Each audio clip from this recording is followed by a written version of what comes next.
Hello बच्चों, चलिए देखते हैं अपना नेक्स्ट क्वेश्चन नंबर 6 एक्सरसाइज 4.3 का। यहाँ पर क्वेश्चन थोड़ा सा लंबा हो गया, बोर्ड पे खाली क्वेश्चन ही क्वेश्चन दिख रहा है।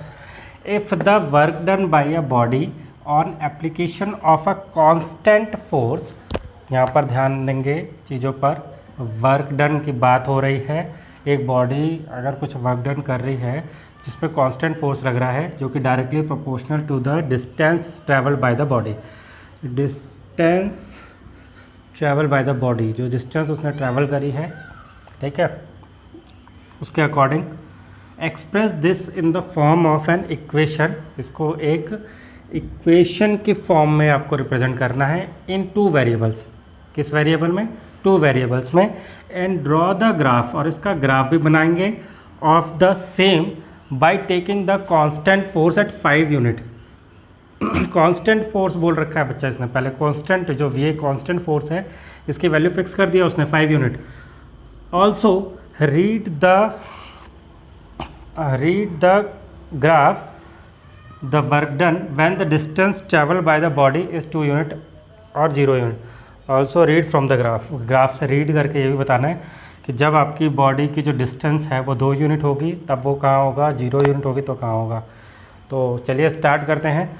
पहले तो इसका हमें कुछ मानना पड़ेगा क्योंकि 2 वेरिएबल में चाहिए, जो कि लिखा था आपको दिखाई दे रहा है 2 वेरिएबल में हमें ये इक्वेशन बनानी है। तो पहले वर्क डन जो होता है W, उसको हम मान लेते हैं, या फिर ऐसे नहीं लिखे, सॉरी हाथ से मिटा रहा हूँ, but work done is equal to हम क्या मान लें, वर्क डन को हम y ले लें और डिस्टेंस ट्रैवल जो हो रही है, डिस्टेंस ट्रैवल जो हो रही है उसको हम x मान लेते हैं, ठीक है। तो अकॉर्डिंग टू जो गिवन कंडीशन है उसके according work done is equal to force into distance होता है, ठीक है।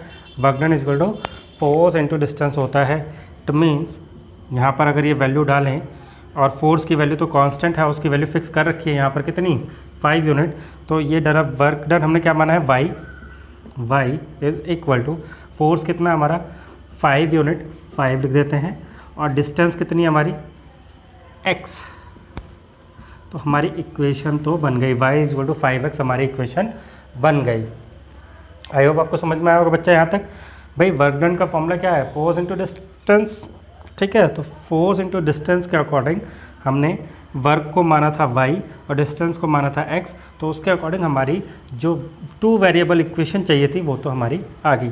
अगर आप चाहें तो इसको ऐसे भी लिख सकते हैं, वर्क डन को W मान ले, डिस्टेंस ट्रैवल को D मान ले, तो ये भी एक तरह का देखा जाए F की जगह 5 रख देना, तो ये भी तो 2 वेरिएबल्स हैं, ठीक है। ऐसा भी ले सकते हैं, लेकिन अब x और y में ही हम डील करते आ रहे हैं तो इसलिए x और y यहाँ पर मान लेंगे, ठीक है। अब हमें इसका ग्राफ ड्रॉ करना है, ग्राफ ड्रॉ कर लेते हैं। ज़रा वो वैल्यूज़ अपनी रख के आप वैल्यूज़ निकाल लीजिए, x और y की तरह जो हमने पहले भी सीखा है, तो उसके अकॉर्डिंग आप निकालेंगे। यहाँ पर क्या करेंगे, x की वैल्यू एज्यूम करेंगे और y की वैल्यू निकल के आएगी। तो x की वैल्यू आप 0 रख लीजिए पहले, तो क्या आएगा, y की वैल्यू 0 आ जाएगी। फिर x की वैल्यू 1 रख लीजिए तो 5 आ जाएगा।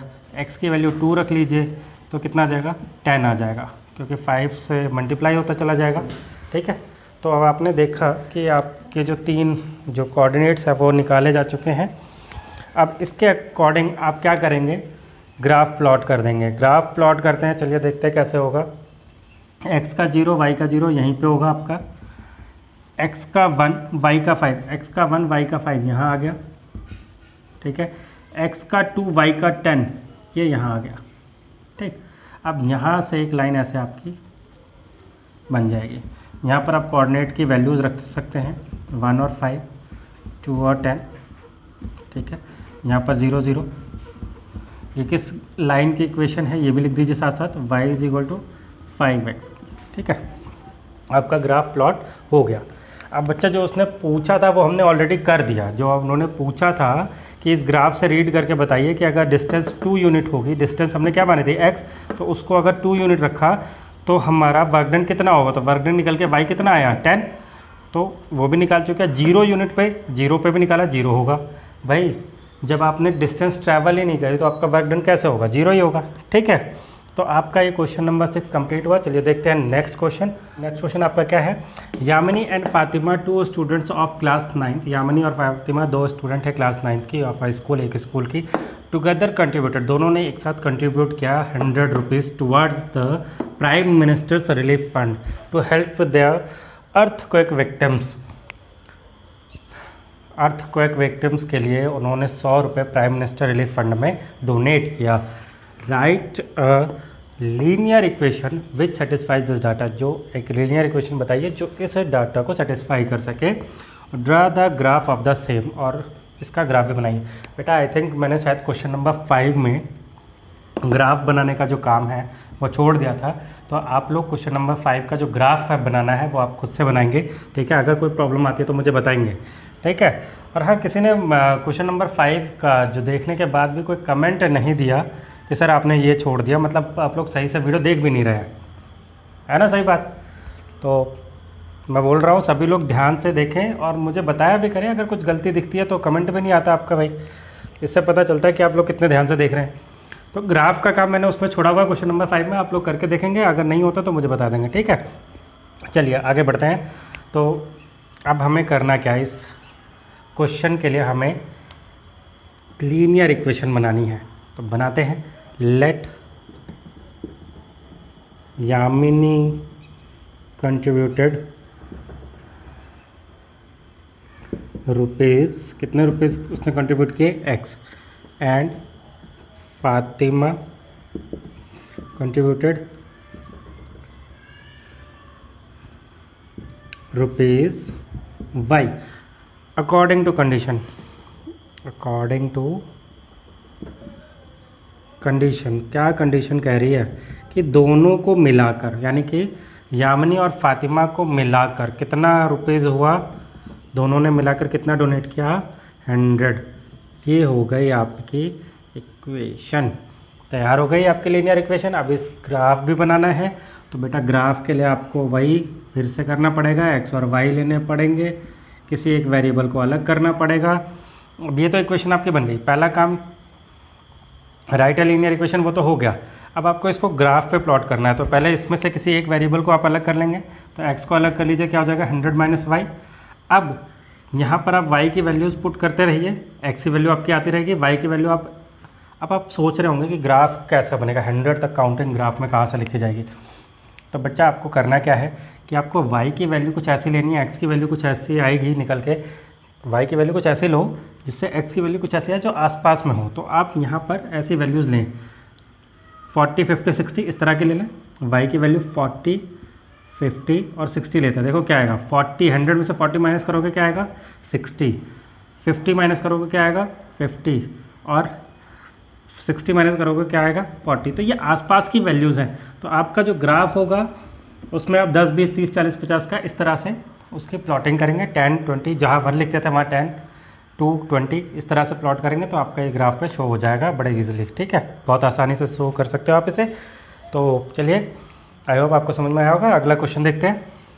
नेक्स्ट क्वेश्चन क्या है बच्चा, यहाँ पर बताया जा रहा है कि USA, कनाडा में जो कंट्रीज़ हैं, यहाँ पर जो टेम्परेचर मेजरिंग का काम होता है वो फ़ारेनहाइट में होता है, फ़ारेनहाइट में नापा जाता है। और कंट्रीज़ जैसे इंडिया है, श्रीलंका है, यहाँ पर पाकिस्तान है, टेम्परेचर सेल्सियस में नापा जाता है, ठीक है। तो फ़ारेनहाइट और सेल्सियस को एक दूसरे के साथ इक्वेट करने वाली एक इक्वेशन दी गई है, जिससे हम ये कर सकते हैं कि फ़ारेनहाइट को सेल्सियस में चेंज कर सकते हैं और सेल्सियस को फ़ारेनहाइट में भी चेंज कर सकते हैं कि वो कितना होगा, ठीक है। तो यहाँ पर अब क्वेश्चन आपसे जो इस इक्वेशन के रिगार्डिंग पूछे गए हैं, वो पहला क्वेश्चन क्या है, ड्रा द ग्राफ, जहाँ पर आपको C को, सेल्सियस को x एक्सिस मानना होगा और फ़ारेनहाइट को y एक्सिस मानना होगा। पहला पार्ट आपसे ये पूछा गया है, मतलब जब आप ग्राफ ड्रॉ करेंगे इसका, तो ये जो एक्सिस है आप इसमें इसको, ये जो C वाली एक्सिस है ये आपकी x एक्सिस बन जाएगी और ये फ़ारेनहाइट वाली y एक्सिस हो जाएगी, ठीक है। आपको इस पर ग्राफ ड्रॉ करना है। तो ग्राफ ड्रॉ करना है तो जाहिर सी बात है आपको यहाँ पर टेबल बनानी पड़ेगी x और y वाली, ठीक है। तो यहाँ पर कैसे बनाओगे, f और c वाली ले लो या c और f वाली ले लो, इस तरह से कर लो, क्योंकि c आपने x एक्सिस लिया है और f आपने y एक्सिस लिया है। तो आप इसके लिए पॉइंट एज्यूम करो। अब बेटा पॉइंट कैसे लिए जाए ताकि हमारा जो ग्राफ है बहुत बड़े बड़े नंबर ना आए, और यहाँ पर अजीब से इक्वेशन आपको दिख रही होगी, आप परेशान हो रहे होंगे इसको कैसे सॉल्व करेंगे।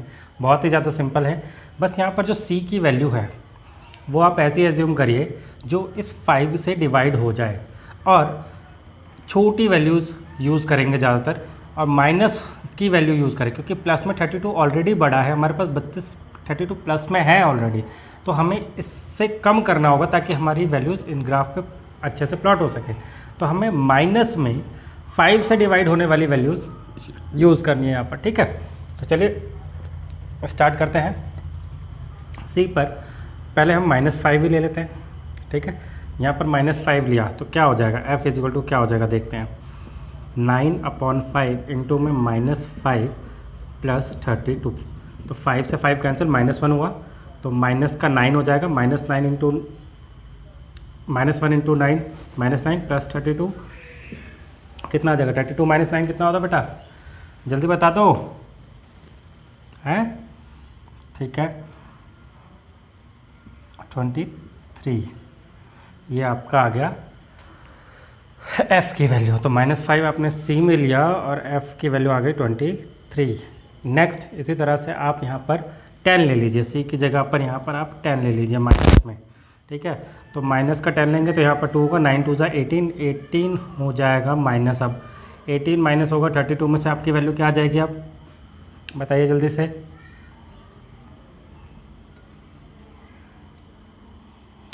प्लस का 14, ठीक है। 32 माइनस 18 जो है आपका 14 आ जाएगा, ठीक है। यहाँ पर आपने वैल्यू क्या ली थी सी पर, माइनस का 10, आपके पास वैल्यू क्या आई 14। ऐसे ही आप माइनस का 15 ले लीजिए। ऐसे वैल्यूज़ क्यों ले रहे हैं बेटा हम, ताकि 5 से डिवाइड भी हो सके नीचे से। 5 से काटेंगे -3 आ जाएगा, -3 इंटू 9 27 हो जाएगा, माइनस का 27, तो 32 माइनस 27 करेंगे आपके पास 5 आ जाएगा। आपने लिया था माइनस का 15, आपके पास आई वैल्यू 5। अब इसको आप ग्राफ पे नॉर्मली प्लॉट कर सकते हैं इजीली, ठीक है। नेक्स्ट क्वेश्चन पे आते हैं। टेम्परेचर अगर 30 डिग्री सेल्सियस हो तो फ़ारेनहाइट में क्या होगा। सेल्सियस का टेम्परेचर दिया गया है आपको, फ़ारेनहाइट में पूछा क्या होगा, तो मतलब सेल्सियस में यहाँ पर 30 डिग्री रखिए। f is equal to 9/5 into में 30 प्लस में 32, 5 से कटा 6, 9 6 54 प्लस 32 कितना आ जाएगा बेटा, बताएंगे मुझे, 86 डिग्री इन फ़ारेनहाइट, क्योंकि f में आ रही है ना वैल्यू, f में पूछी गई आपसे, तो 86 डिग्री इन फ़ारेनहाइट वैल्यू आ जाएगी। अगर टेम्परेचर 30 डिग्री सेल्सियस में हुआ तो फ़ारेनहाइट में क्या आ जाएगा, 86 आ जाएगा। अब टेम्परेचर अगर 95 फ़ारेनहाइट में हो तो सेल्सियस में क्या होगा, तो मतलब यहाँ की वैल्यू दी हुई है ये निकालनी है। करते हैं, फ़ारेनहाइट पे आप रख दीजिए 95 इक्वल टू में 9/5 इंटू में c प्लस 32, तो पहले इसको हटाना पड़ेगा, पहले 32 को हटाएंगे, उधर ले जाएंगे तो माइनस हो जाएगा, तो 95 माइनस 32, आई होप यहाँ पर दिखाई नहीं दे रहा होगा आपको, तो इसको हम नीचे ले आते हैं, यहाँ कर लेते हैं 95 माइनस 32 इक्वल टू में 9/5 इंटू में c, तो 95 माइनस 32 करेंगे तो 3 और ये 6 आ जाएगा 63। अब यहाँ पर क्या बचा है 9/5 इंटू में c, तो इनको उधर भेजेंगे तो 5 ऊपर आ जाएगा, मल्टीप्लाई हो जाएगा और 9 नीचे चला जाएगा, डिवाइड हो जाएगा, तो 63 इंटू में 5 अपॉन में 9 इक्वल टू में c, c से 9 से 63 काटेंगे 7, तो 35 आ जाएगा, 7 5 से 35 इक्वल टू में c, तो c में कितना आ रहा है टेम्परेचर 35 डिग्री सेल्सियस, यहाँ पर आ जाएगा कितना 35। अगर टेम्परेचर फ़ारेनहाइट में 95 है तो c में कितना आ जाएगा 95। अब पूछ रहा है टेम्परेचर अगर डिग्री सेल्सियस में 0 हो तो फ़ारेनहाइट में क्या होगा, और अगर फ़ारेनहाइट में 0 हो तो सेल्सियस में क्या होगा, जो क्वेश्चन जो इसका फोर्थ पार्ट है उसमें आपसे पूछा जा रहा है। तो करते हैं, देखते हैं, यहाँ पर 0 रखेंगे तो ये पूरा 0 हो जाएगा, सीधी सी बात है। अगर आप फ़ारेनहाइट में निकाल रहे हैं तो 9/5 इंटू में 0 करें तो आपके पास प्लस में 32 है, इसको हटा दें यहाँ से, माइनस गलती से लग गया, तो 0 से मल्टीप्लाई हो गया, ये पूरा 0 हो गया, प्लस का 32 आ गया, मतलब 32 डिग्री फ़ारेनहाइट में आपके पास आंसर आ जाएगा अगर 0 डिग्री सेल्सियस। अगर फ़ारेनहाइट में 0 हुआ तब देखो ये 0 हुआ तो ये चीज़ उधर जाके माइनस में 32 हो जाएगी। ठीक है, करते हैं यहाँ पर 0 इक्वल टू 9/5 इंटू में सी इक्वल प्लस में 32। तो प्लस का 32 पहले उधर भेजेंगे तो माइनस का 32 हो जाएगा इधर आके, क्योंकि 0 माइनस 32 होगा 9/5 इंटू सी। अब ये जो है उधर जाके मल्टीप्लाई हो जाएगा, डिवाइड हो जाएगा, 5 मल्टीप्लाई और 9 डिवाइड हो जाएगा। तो यहाँ कटेगा तो कुछ नहीं, मल्टीप्लाई करके आप लिखेंगे 15 16 160/9 माइनस का 160/9, ये सेल्सियस में आ जाएगा टेम्परेचर। इसको पॉइंट में ले आएंगे तो -17.8 समथिंग, इस तरह से आपके पास इसका सेल्सियस में आंसर आ जाएगा। अब आते हैं क्वेश्चन नंबर 5th पार्ट पे। इसके टेम्परेचर जो है वो कह रहा है क्या कोई ऐसा टेम्परेचर होगा, आप देख लीजिएगा बुक में, यहाँ तो मैंने शॉर्ट में उतार लिया है कि क्या क्वेश्चन पूछ रहा है आपसे। कह रहा है कि क्या कोई ऐसा टेम्परेचर होगा जिस पर सेल्सियस और फ़ारेनहाइट की जो वैल्यू है वो इक्वल हो सकती है। इफ़ यस तो उसको फाइंड आउट करिए। तो बेटा इस वैल्यू को फाइंड आउट करने के लिए आपको ट्रायल और एरर मेथड से यूज़ करके आप पहुंच सकते हैं। माइनस में वैल्यूज़ लीजिएगा, क्योंकि प्लस में लेंगे तो फ़ारेनहाइट बढ़ता चला जाएगा, है ना। जब आपने देखा था कि जब हम वैल्यूज़ प्लस में लेंगे, अगर यहाँ पर सी सेल्सियस पर कोई भी वैल्यू आप यूज़ करिए, माइनस में ट्रायल और एरर मेथड से यूज़ करते हैं, मतलब एक एक वैल्यू को ट्राई करते चले जाइए, आपको कहीं ना कहीं ऐसा मिलेगा कि फ़ारेनहाइट उसके इक्वल आ गया। जो न्यूमेरिकल वैल्यूज़ है यहाँ पर न्यूमेरिकली इक्वल होना चाहिए, साइन हो सकता है इक्वल ना आए या आ भी जाए। ठीक है, तो यहाँ पर ऐसी कौन सी वैल्यू रखी जाए कि फ़ारेनहाइट और सेल्सियस दोनों इक्वल आ जाए। ठीक है, तो आप लोग जब ट्राई और उससे करेंगे तो सेल्सियस का जो वैल्यू आप यूज़ करेंगे वो माइनस में करेंगे, क्योंकि अगर ये प्लस है ये भी प्लस में आई तो वैल्यू और बढ़ते हुए आएगी, कम नहीं आएगी, है ना। तो यहाँ पर हमें इसके बराबर लाने के लिए इसमें माइनस में वैल्यूज़ ट्राई करनी होगी। तो मैं बता देता हूँ, वैसे आपको हमने तो बहुत बार ये क्वेश्चन करा है, बट जब आप ट्राई करेंगे, जैसे आपने -5 रख के देख लिया, -10 रख के देख लिया, -15 रख के देख लिया, तो वैल्यूज़ कम होती चली जा रही है। ऐसे ही जब आप -40 पे पहुँचेंगे तब आपको न्यूमेरिकली वैल्यूज़ जो है वो सेम मिलेगी। यहाँ काटेंगे 5 8 जा 40 होता है, 9 8 जा 72 होता है, माइनस का 72 हो जाएगा, प्लस का 32 हो जाएगा ये। तो -72 और प्लस का 32 दोनों मिला के क्या आ जाएगा, माइनस का 40 आ जाएगा। तो आपने वैल्यू भी -40 रखी थी और आपके एफ़ की वैल्यू जो आई है वो भी -40 आई है। तो यस पॉसिबल है, हमने वैल्यू निकाल ली, फ़ारेनहाइट में क्या होगी -40। ठीक है, आई होप आपको समझ में आ गया होगा। आपकी एक्सरसाइज 4.3 यहाँ पर ख़त्म हो रही है। ठीक है, अगर आपको कोई डाउट हो तो आप मुझे प्लीज़ कमेंट में बताएं कि क्या डाउट है, तो उसके बाद हम उसकी एक और वीडियो बनाएंगे, या फिर जब भी मैं लाइव सेशन लूँगा तो आप उसमें मुझे बता सकते हैं। ठीक है।